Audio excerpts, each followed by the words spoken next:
Hi, this is the Ivy League Astrologer with the April 2015 reading for Vedic Sagittarius. Please do check your signs. Okay, it's really loud.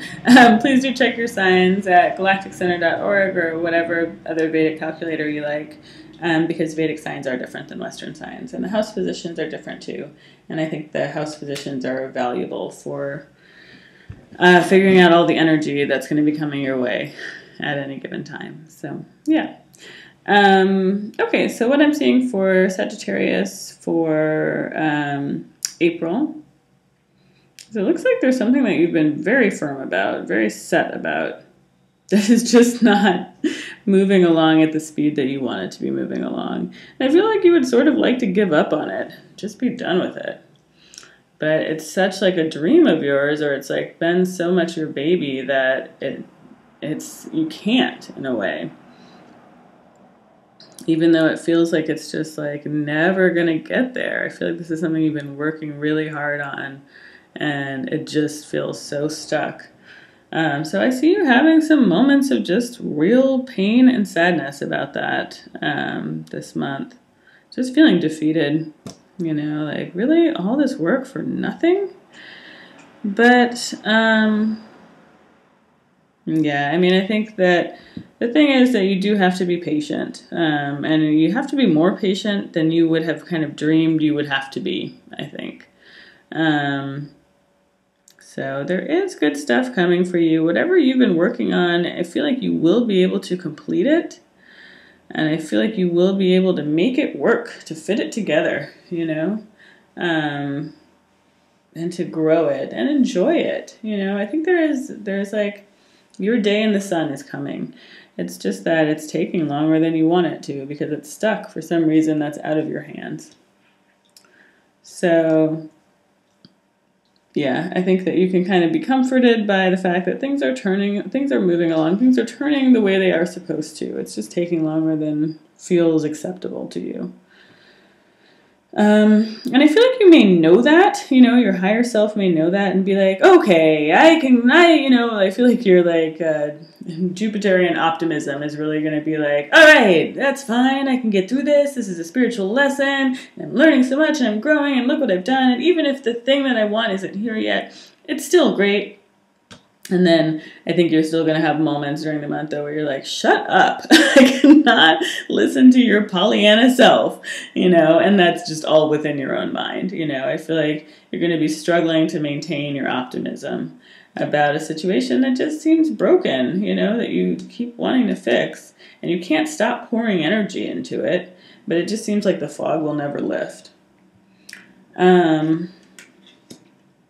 And you may get a message about this situation, too, that does kind of further depress you.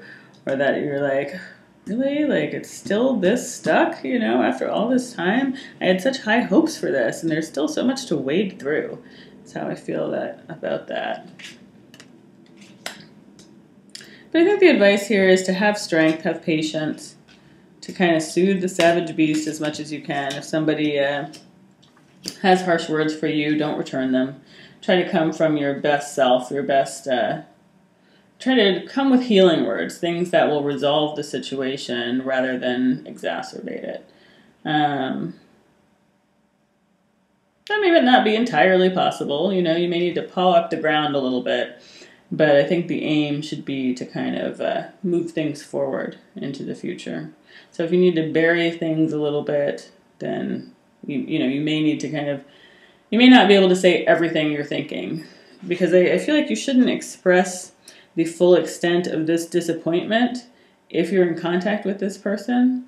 Like, say what you need to say, but think of the future rather than just like getting out everything, all of your frustrations or something, rather than just like, rah, letting it all out. You need to kind of soothe yourself and soothe the situation in order to move it forward. And to break an old pattern also, which has caused pain, caused separation, and the disappointment of your hopes.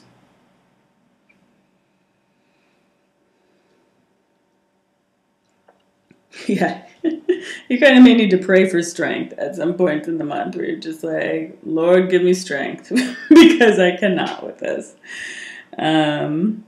But I do think that you'll be able to achieve that feeling of peace, you know. And again, you may just have some dark moments, but I feel like you will be able to take a lot of joy in your home and your home surroundings this month. And if you have children, like spending time with your children, just kind of being peacefully around your house, I think is going to be very healing for you and help you get past these kind of black moods. And for some people, this also may be a new educational opportunity or a new work opportunity that will kind of take your mind off of things and refocus you. But I do feel like you are going to be very strongly just wanting to focus back on this situation. But again, the sense is that it's really out of your control. It's not something that you can really manage. And I think that just super hyper focusing on it is actually only going to be recreating a negative set of circumstances that has come into play before in this situation somehow. So it's like it's going back down a bad path to just kind of like be like, oh, I just wish I could fix it, you know. You have to let it go. You have to allow yourself to be rejuvenated, refreshed.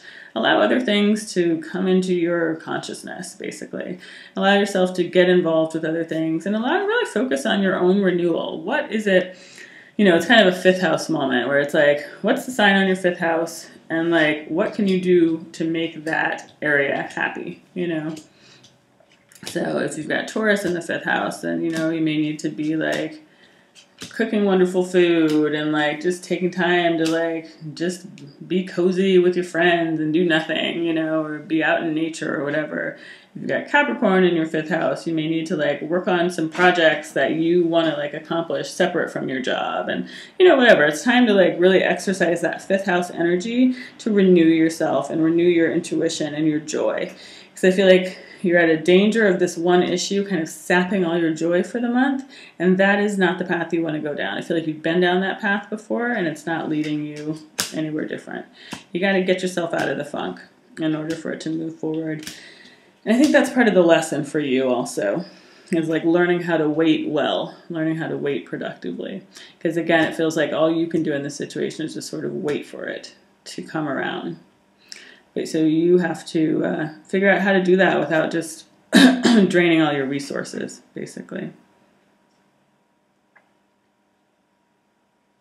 So yeah, how to kind of be like, okay, I know this is going to open up eventually, but in the meantime, I'm going to be over here working on my stuff. Because I have stuff that I care about too, besides this one issue. So I think that's kind of the focus, is like trying to figure out that kind of balance there.